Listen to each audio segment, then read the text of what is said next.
Comecei a andar de skate com 9 anos. A partir do skate foi que eu comecei a descobrir o mundo, assim.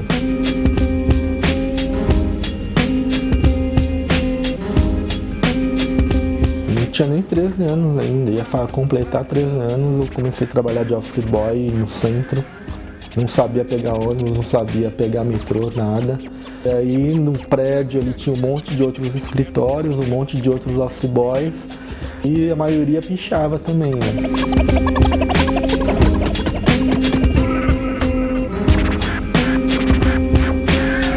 Fiquei sabendo de point, de pichação que tinha naquela época, que eram depois do horário do expediente, todo mundo se reunia no point. Dali do point já cada um ia para o seu bairro, para sua casa, mas já ia pichando tudo no meio do caminho, entendeu?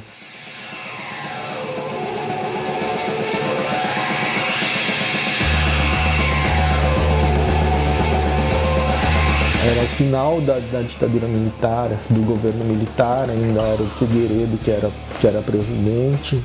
Foi nesse período assim, que eu estava ali trabalhando e vendo o que estava acontecendo na rua. Então tinha assim, manifestações políticas, tipo Viva a Liberdade de Expressão, tinha Democracia Já, coisas desse tipo.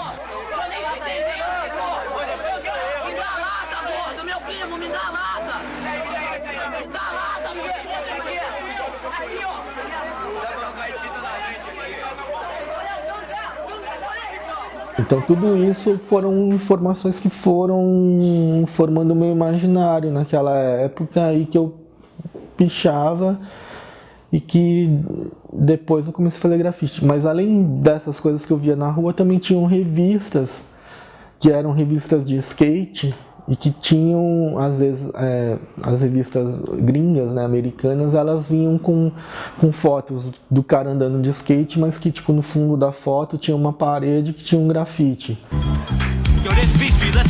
Mas aí logo depois veio para a Mostra Internacional de Cinema um filme que chamava Beat Street.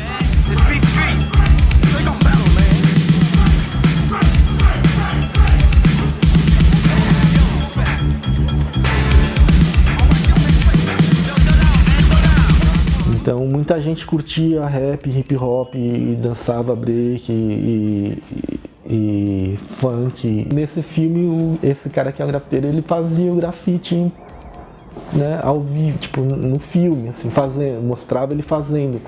Eu falava, nossa cara, que legal, o cara faz na mão.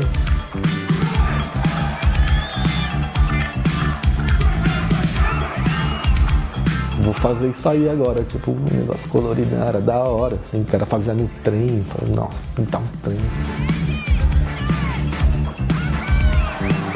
Aí eu falei, pronto, vou fazer isso aí agora. Basicamente era só eu. E aí eu só fui conhecer o Binho em 88, 89.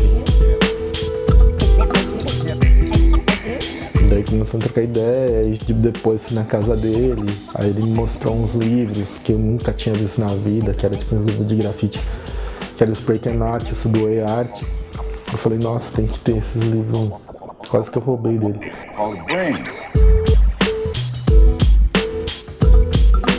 E aí fiquei amigo dessa galera toda, assim, né? Gêmeos, Vichel, Espeto, Binho, tava todo mundo meio que começando nessa época. Eles tinham começado, na verdade, antes do que eu.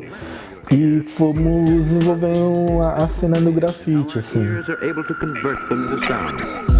Meu estilo de grafite mudou muito, assim, várias vezes durante esse percurso de 27 anos.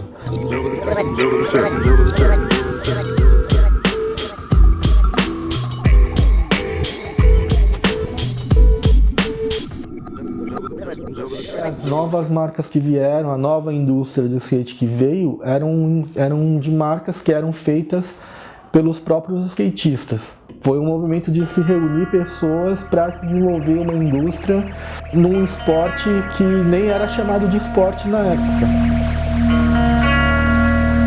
Eu, por exemplo, era uma das pessoas que estava ali andando de skate e que tive uma oportunidade de trabalhar com arte nessa época. Também foi uma época que a gente começou a fazer uns trabalhos se utilizando da técnica do grafite para fazer decoração.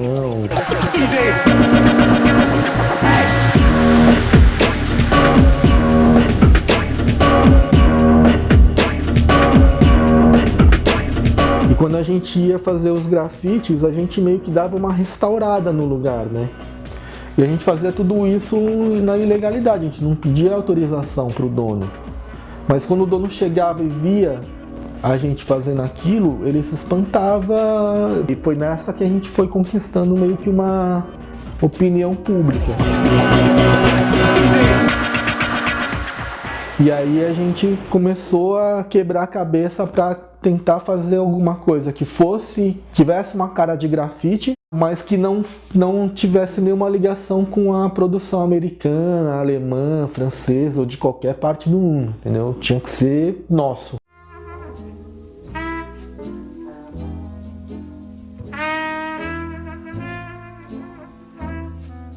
Cada um foi para um lado, os gêmeos foram para o lado lá de buscar as influências do nordestino, também porque eles moravam ali no Cambuci.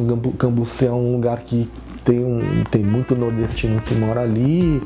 O Binho foi o único que meio que permaneceu mais nessa linha, mas sempre buscando também alguma coisa que fosse mais brasileira, mas sem perder muito da característica americana. Ele foi o cara que mais manteve isso, assim. O Viché foi para um lado mais do circo, de uma coisa mais mágica, lúdica. E eu, como era mais punk, assim, fui pra colagem, fui pro fanzine, pra linguagem do fanzine.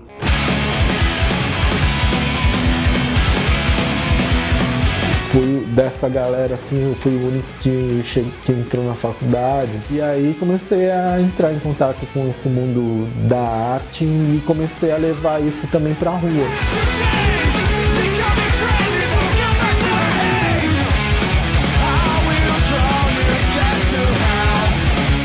Na rua eu faço mais, voltei a pintar com spray, assim, então hoje eu praticamente só pinto com spray na rua. Mas assim, meu trabalho acabou indo para uma linha com um pensamento mais direcionado, mais crítico, assim.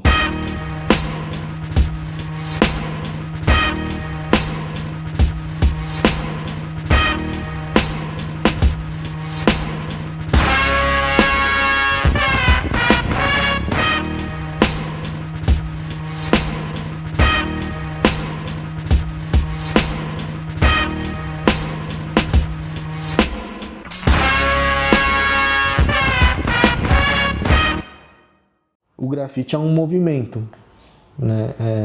É um movimento cultural que começa nos Estados Unidos no final dos anos 60 com essa coisa dos tags e que vai evoluindo para os throw-ups, para as letras, depois começa a entrar os personagens, começa a entrar tudo, mas tudo num processo, num processo evolutivo, meio que lógico até, e que vai mantendo uma raiz, que vai mantendo uma essência, que hoje está muito mais na atitude, nos valores e num pensamento de união de pessoas dentro de um movimento mundial, do que na estética.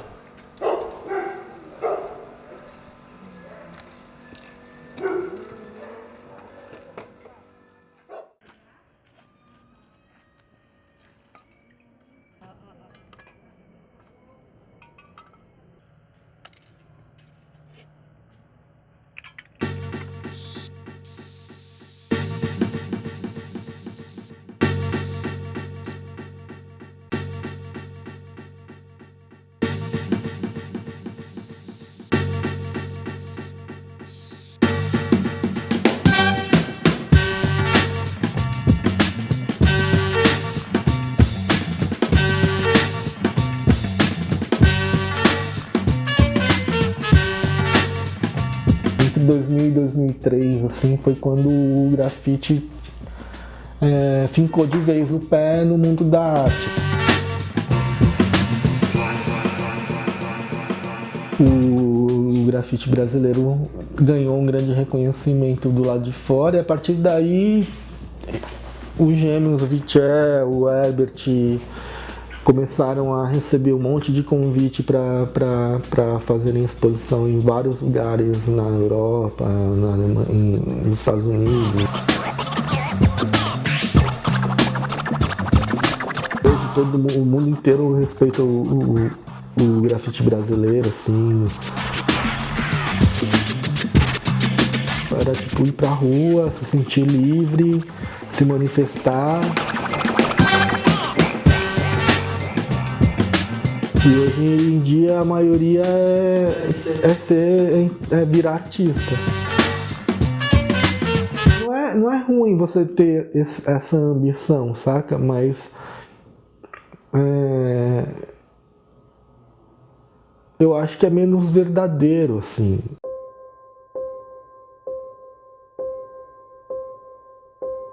A essência continua sempre, mas né, não dá pra falar que esse cara que tá falando agora é o mesmo que começou a fazer grafite nos anos 80. Produzo muito mais aqui dentro do ateliê do que fora na rua. E não faço mais trabalho comercial com grafite. Eu acredito que hoje meu trabalho, quando eu vou pra rua, é muito mais verdadeiro, assim. Eu não faço muita questão de pintar tanto, mas quando eu vou para pintar, eu quero fazer alguma coisa que mexa assim com as pessoas. Mesmo que a prefeitura apague, ou que o próprio dono do muro apague, que quem viu aquilo vai guardar aquilo na memória, entendeu? Não é só produzir, não é só pintar, não é só mostrar. A arte, ela tá muito mais nessa vivência, entendeu? No dia a dia mesmo. Tipo, eu posso estar fazendo arte no momento que eu estou conversando com alguém.